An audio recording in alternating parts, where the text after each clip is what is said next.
tua palavra continue sendo ministrada, para que, Senhor, o teu nome seja engrandecido, os nossos corações renovados, a nossa alma fortalecida, e esse tempo seja de grande edificação espiritual, em nome de Jesus. Amém. Pode sentar-se, irmãos.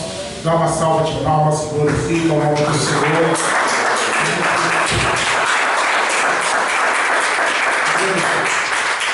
A palavra de Deus, ela vem como um ensinamento para uma igreja que não entendia o propósito da ceia do Senhor. Aquela igreja, que era a igreja de Corinto, via a ceia como mais um momento social da vida dos irmãos. Então era um momento para eles de comer e de beber, e de satisfazerem a si mesmos, os seus desejos, as suas vontades. Tanto que Paulo, ele vai corrigir aquela igreja e vai dizer: irmãos, quando vos ajuntais para a ceia do Senhor, não é para comer e para beber. Porventura vocês não têm comida em casa? Porque acontecia uma verdadeira confusão na reunião de Santa Ceia, irmãos.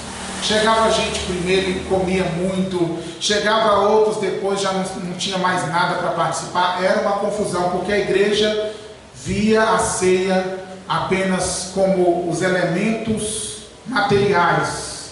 Mas Paulo vai trazer a visão daquela igreja para a direção correta. Paulo vai mostrar para aquela igreja o significado, o sentido, o propósito e a importância da ceia do Senhor. E nós, como igreja de Cristo hoje, também precisamos compreender o porquê da ceia, para que nós não venhamos a participar apenas por participar, por cerimônia, por religiosidade, porque estamos acostumados e saímos daqui apenas com pão e suco nos nossos estômagos. O propósito da ceia é abrir a nossa visão e trazer à memória tudo que Jesus fez por nós naquela cruz do Calvário. O propósito da ceia é renovação da nossa aliança com Cristo e das bênçãos do seu sacrifício sobre nós hoje, aqui e agora. Porque a ceia, irmãos, ela fala de um passado, mas um passado que está na eternidade. E na eternidade não existe, quando eu digo um passado, é um passado para nós, porque na eternidade não existe passado, nem presente, nem futuro. Eu quero dizer com isso que o que Jesus fez lá no Calvário continua sendo válido hoje, como se ele estivesse fazendo agora, como se ele estivesse morrendo na cruz agora. É o mesmo poder do seu sacrifício eternamente. Então Paulo vai explicar o sentido do pão, que representa o corpo de Cristo. Ele vai explicar o sentido do fruto da vide. O que é o fruto da vide? É o suco fresco da uva. Quando a uva ela era pisada para tirar o seu caldo, tirar o seu suco, o seu líquido, para posteriormente esse líquido se transformar em um vinho. Esse primeiro suco fresco era chamado de fruto da vide. Então, esse pão representa o corpo de Cristo e o fruto da vide representa o sangue de Jesus. Paulo vai explicar isso e ele vai dizer assim para a igreja, no versículo 26 que nós lemos, sobre a prática da ceia: todas as vezes que comerdes este pão e beberdes este cálice, anunciais a morte do Senhor até que venha. Aqui nós vemos Paulo repartindo a Santa Ceia nos significados presente, passado e futuro. Presente, passado e futuro. O que a ceia é para nós em relação ao presente? O presente está aqui: todas as vezes que comerdes este pão e beberdes este cálice. A ceia tem um sentido presente. O sentido presente é celebrar, fortalecer, manifestar a nossa comunhão hoje, aqui e agora, com Jesus, em primeiro lugar. A ceia fala do nosso relacionamento com Cristo, no nosso dia a dia. Cristo para nós não pode ser apenas uma ideia, mas uma realidade, uma verdade de todos os dias. Eu preciso andar com Cristo, hoje, amanhã, preciso falar com Jesus, orar, adorar, estar conectado à palavra dele todos os dias. Isto é viver com Cristo cada dia da nossa vida. É isso que significa todas as vezes comer e beber este pão. Todas as vezes que comeres e beberes, está falando de um presente de comunhão com Jesus. Que eu sempre gosto de informar a igreja que a nossa comunhão com Jesus, ela não acontece aqui agora. Aqui é a manifestação de uma comunhão que já existe no nosso dia a dia. Eu não posso deixar para ter comunhão com Jesus na hora da ceia. A minha comunhão tem que ser real, e a ceia é para manifestar essa comunhão. É para celebrar, festejar e ainda renovar a força dessa comunhão. Então, quem é Jesus para você hoje? Como está seu relacionamento com Cristo agora? Você tem sido um verdadeiro cristão? Nós temos sido verdadeiros servos de Deus? Na nossa casa, na escola, na igreja, na rua. Um verdadeiro servo de Deus, ele não é conhecido por um estilo de roupa, ou por um tipo de cabelo, ou por um nome, ou um título que ele traz sobre si de crente, de cristão, de pastor, de missionário. O servo de Deus não é conhecido no mundo espiritual com essas coisas externas que o ser humano vê e usa para classificar quem é servo e quem não é. O servo de Deus é conhecido no mundo espiritual pelo estilo de vida que ele tem, parecido com Jesus. Nós seremos reconhecidos como verdadeiros cristãos se andarmos na luz de Cristo, na vontade de Cristo, nos passos de Cristo, sendo Jesus o nosso maior exemplo, sendo imitadores de Cristo, olhando para que o que Jesus fez, que nós façamos semelhantemente. Como Jesus via as pessoas, que nós olhemos para as pessoas hoje de forma semelhante a que Jesus olhava. Que nós possamos falar, a nossa voz, a nossa linguagem seja semelhante à linguagem de Cristo. Que quando alguém olhar para mim, para você, que possa ver Jesus em nossa vida, nas nossas ações, no que nós fazemos e também nas nossas reações. Porque ser cristão só no lado de agir, o que é cristão no agir? Você ora, você canta, você lê a palavra, você evangeliza alguém, você ajuda alguém, você abraça uma pessoa, você ministra uma cura. Isso é ser cristão nas atitudes. Mas nós também temos que ser cristãos nas nossas reações. Quando algo vem até nós, de que maneira nós respondemos? Como cristãos ou como mundanos? Ou como pessoas que não têm um novo nascimento? Quando alguém me xinga, de que maneira eu correspondo? Xingo no mesmo nível, num nível mais alto, num nível mais baixo? Ou respondo da maneira que um cristão deve responder? Com graça, com equilíbrio, com amor, com certeza da vontade de Deus. Como que eu reajo na hora das lutas, quando vem as tribulações? Como eu chamo as negativas da vida, porque nem tudo são positividades. Nem tudo é você olhar para o céu e o céu derramar a bênção na sua vida naquele momento. Tem momentos que o céu vai dizer que não. Tem horas que a porta vai ficar fechada. Tem situações que nós não vamos ter respostas. Tem tempo de tribulação na nossa vida e a gente precisa, como cristão, responder esses tempos. Como que eu respondo como cristão quando a luta vem? Blasfemando, xingando, negando a fé, perguntando onde está Deus na minha vida, querendo abandonar o Evangelho? Ou eu vou fazer como os verdadeiros cristãos? Eu vou me humilhar debaixo da potente mão de Deus, vou pedir a Deus força, graça, sabedoria, para que Ele me sustente, para que Ele me conduza, para que Ele me mostre o propósito dessa tribulação e me ajude a atravessar um momento difícil para ser aprovado depois dessa prova. É assim que os cristãos devem responder. E é isso que eu tenho que me perguntar nessa noite. Eu tenho sido um verdadeiro cristão? No meu falar, no meu olhar, no meu agir e no meu reagir também. É um tempo de transformação, igreja. A ceia, ela traz para nós perguntas que a gente precisa colocar no nosso coração e refletir. Que tipo de cristão eu tenho sido? Um cristão verdadeiro ou não? Esse é um tempo de transformação. E eu tenho uma ótima notícia para vocês: que a ceia do Senhor não é para os cristãos perfeitos, mas é para os cristãos arrependidos. Aleluia! É muito importante a gente compreender assim, porque a ceia não foi feita para te excluir, mas é uma mesa para que você seja incluído nela, com o coração arrependido, com o coração quebrantado, de participar e dizer para si mesmo: Senhor, eu não tenho sido o tipo de cristão que eu deveria ser, mas eu me arrependo, Senhor, e eu me proponho que a partir de hoje eu vou me esforçar mais. A partir de hoje eu vou ser mais próximo do que o Senhor quer que eu seja.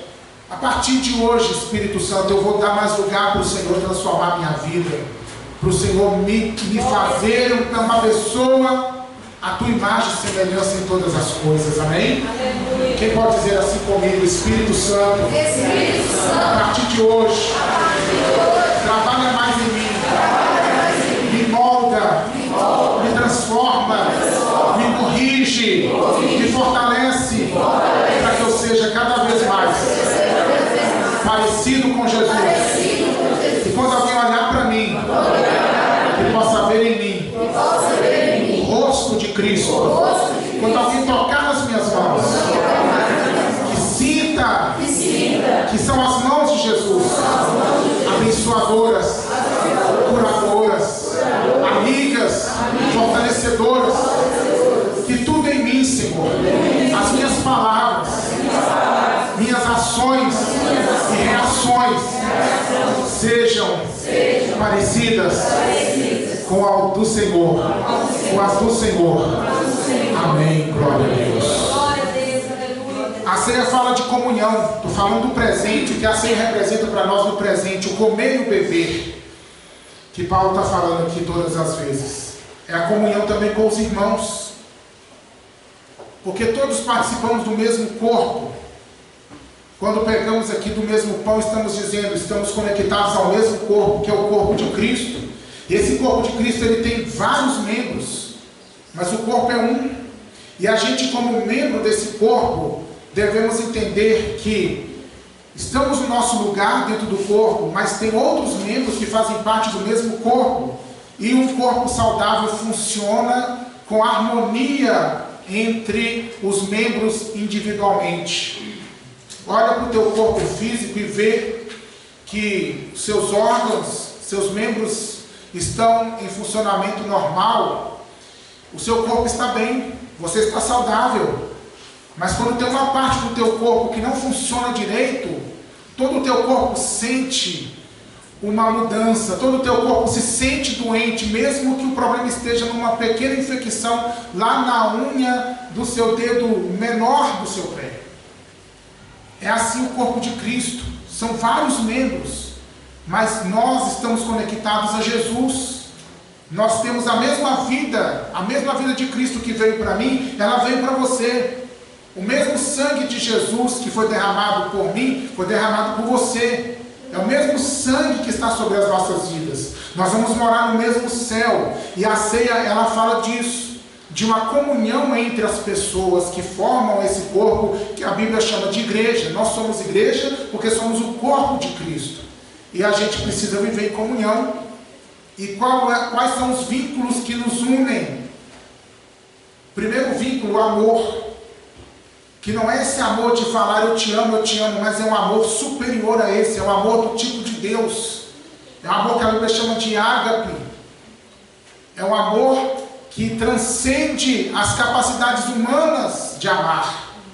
Porque nós somos seres humanos e o ser humano normalmente ama, libera amor e espera um retorno desse amor. Isso é automático em nós. Não estou dizendo que a gente só ama o outro por interesse, mas é subconsciente até. Nós esperamos um retorno de amor, investimos amor e queremos um retorno de amor. Tanto que quando nós demonstramos amor e o amor do outro lado não é demonstrado, a tendência do nosso amor humano é se esfriar. Seja em amizade ou em qualquer outro relacionamento. Mas o amor do tipo de Deus, ele ultrapassa essas barreiras.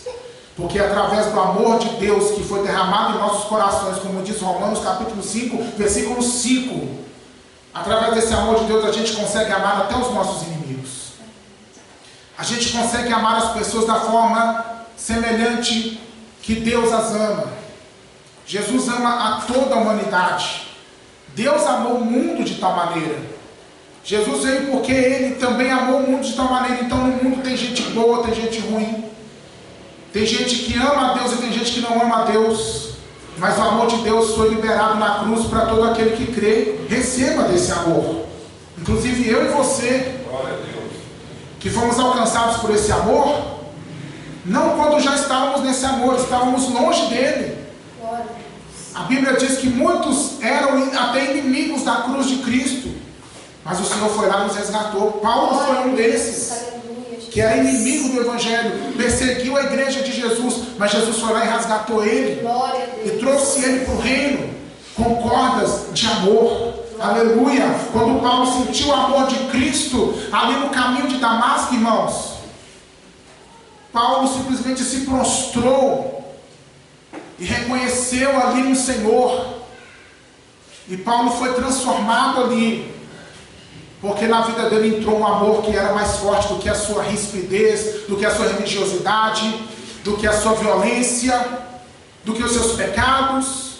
E foi assim conosco. O amor de Cristo nos tocou e nos trouxe essa transformação maravilhosa. Então é com esse tipo de amor que a gente precisa amar o próximo, porque esse é o primeiro vínculo que une eu a você, que une você a mim, e que une você a esse irmão, essa irmã que está do seu lado, e que nos une aos milhões e milhões e milhões de cristãos que estão espalhados na face da terra, que provavelmente nunca saberemos o nome nem da milionésima parte desses cristãos, mas eles estão conectados conosco no mundo espiritual, através do amor de Deus que também foi derramado no coração deles. Aleluia! Esse amor que nos mantém unidos. Somos diferentes.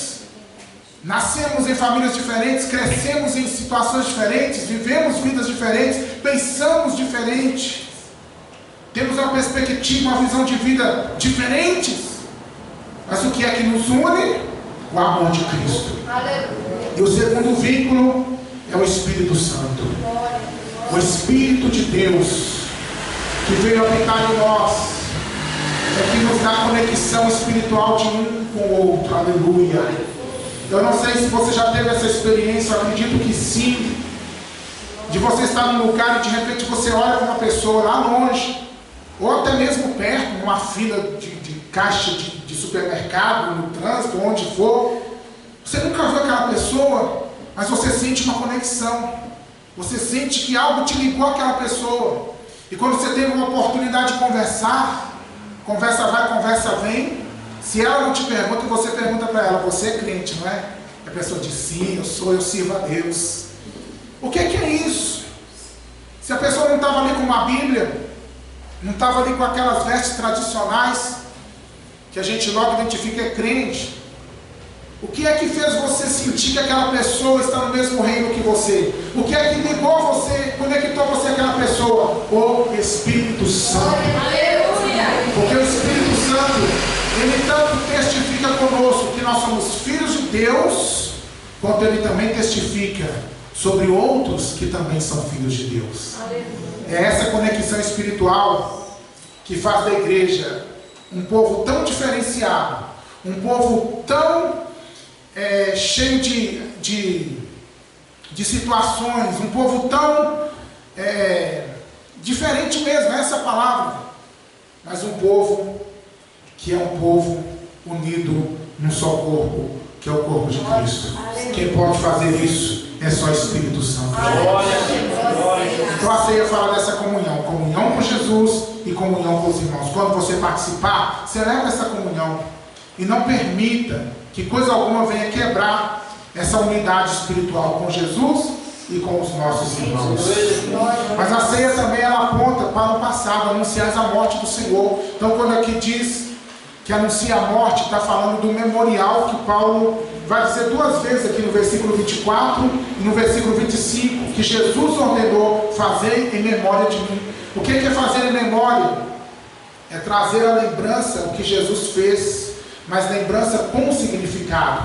Não só uma lembrança emocional, não só se lembrar da cruz e chorar pelo sofrimento que Jesus passou ali. Não tem problema chorar, a gente se emociona mesmo, mas é lembrar com sentido, compreender por que ele morreu e qual é o poder do seu sacrifício. Jesus morreu no meu lugar e no teu lugar, porque segundo a lei de Deus, a alma que pecar, essa morrerá. E nós humanos estávamos longe de Deus, e a Bíblia vai dizer para nós em Romanos 3:23 e em Romanos 6:23 que nós estávamos condenados e que o salário do nosso pecado era a morte, e que estávamos longe, destituídos da glória de Deus. Mas o Senhor nos deu um dom gratuito, nos deu um presente, e esse presente é a vida eterna por Cristo Jesus. E isso não é porque eu mereço, porque você merece, isso é por causa da graça e misericórdia do Senhor. Mas a lei de Deus não podia ser quebrada. Então o que é que Deus fez? Deus enviou o seu Filho unigênito. Deus enviou Jesus aqui a essa terra. Jesus nasceu aqui, Jesus viveu aqui entre nós sem pecado algum. Mas lá na cruz do Calvário, ele vai morrer, não pelos pecados dele, mas pelos pecados de toda a humanidade. Ele assumiu ali a minha culpa e a sua culpa. Ele pagou o preço morrendo no nosso lugar. A justiça de Deus foi cumprida ali através de Jesus. O seu sangue derramado nos purifica de todo o nosso pecado e também nos abriu o caminho, aleluia.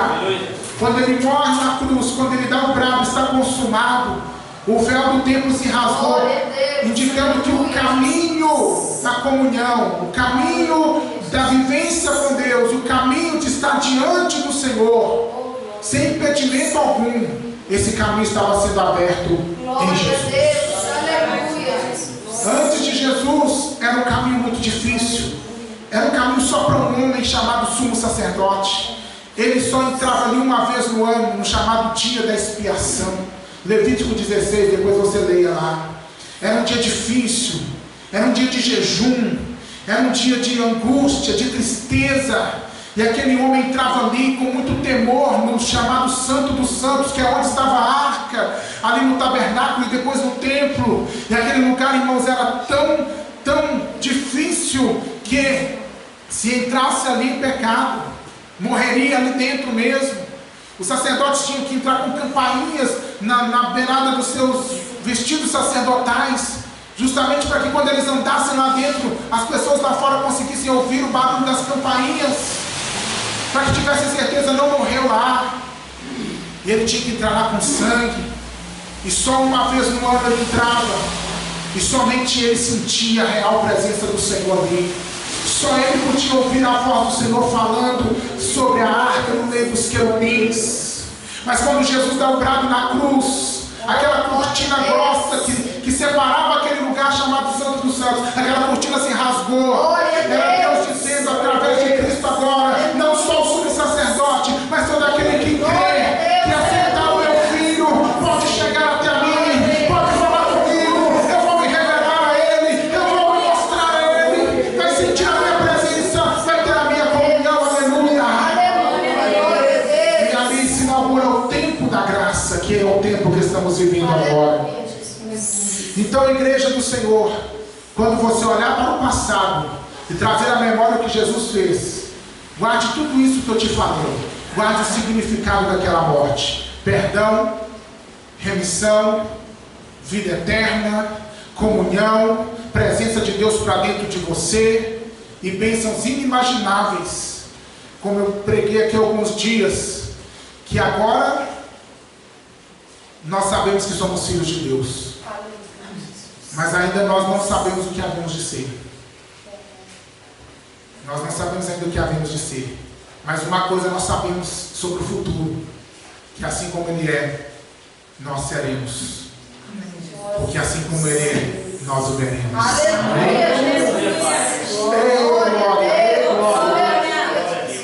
E a ceia então ela aponta para o futuro, até que Ele venha. Cada Santa Ceia é uma declaração: eu acredito que Ele vem. Eu tenho certeza que meu Senhor vem. Assim como Ele veio primeira vez e morreu no meu lugar, eu acredito que Ele foi para o Pai, mas que outra vez Ele virá para buscar aqueles que lhe pertencem, para buscar a sua igreja, para arrebatar a sua igreja. Então a ceia é uma declaração das bênçãos futuras que foram compradas com sangue lá no passado. Celebramos essa bênção no presente e olhamos para o futuro, que se chama eternidade. Eternidade. Eternidade. Fica de pé, por favor. Apocalipse capítulo 22, versículo 14. Bem-aventurados aqueles que lavam suas vestiduras no sangue do Cordeiro, para que entrem na cidade pelas portas. Quem vai entrar nessa cidade? Quem vai entrar? Na Nova Jerusalém. Na Nova Jerusalém. Na Jerusalém celestial. Aleluia! Oh, glórias a Deus! Então põe a mão no seu coração, nós vamos orar. Aleluia! Depois dessa oração nós vamos ouvir o louvor para a nossa irmã Débora, antes da ministração da ceia. Igreja, eu estou sentindo uma presença tão poderosa de Deus. Põe a mão no teu coração. Pede Deus perdão aí de tudo aquilo que você pode sentir como impedimento. Pede Jesus para purificar a tua consciência, sabe? Se tem algo no seu pensamento te acusando, pede ao Senhor agora para purificar você de toda acusação, em nome de Jesus. Senhor, nós te pedimos agora, Pai, perdão de todos os pecados que temos pendentes, aquilo que pecamos e ainda não nos arrependemos agora, aquilo que falhamos, pensamos, fizemos, falamos que não agradou os teus olhos. Purifica-nos, Senhor, pelo poder do sangue de Jesus. E eu peço sobre toda a tua igreja que o Senhor tire toda a culpa desse coração, todo espírito de acusação que fala nessa mente, o espírito de rejeição que traz à existência os pecados que essa pessoa já pediu perdão, que essa pessoa já se arrependeu. Em nome de Jesus agora, que nenhuma condenação nos afaste da bênção dessa comunhão, e que todos nós venhamos a vivenciar esse momento, Senhor, como um momento maravilhoso, um momento profundo, um momento de fortalecimento da comunhão com o Senhor e da comunhão com os nossos irmãos também. Fortifica a comunhão da tua igreja contigo, Jesus. Fortifica a comunhão da tua igreja de uns para com os outros, para que essa vida espiritual ela flua e sejamos cada vez mais semelhantes ao Senhor Jesus. Amém? Glória a Deus, diga graças a Deus.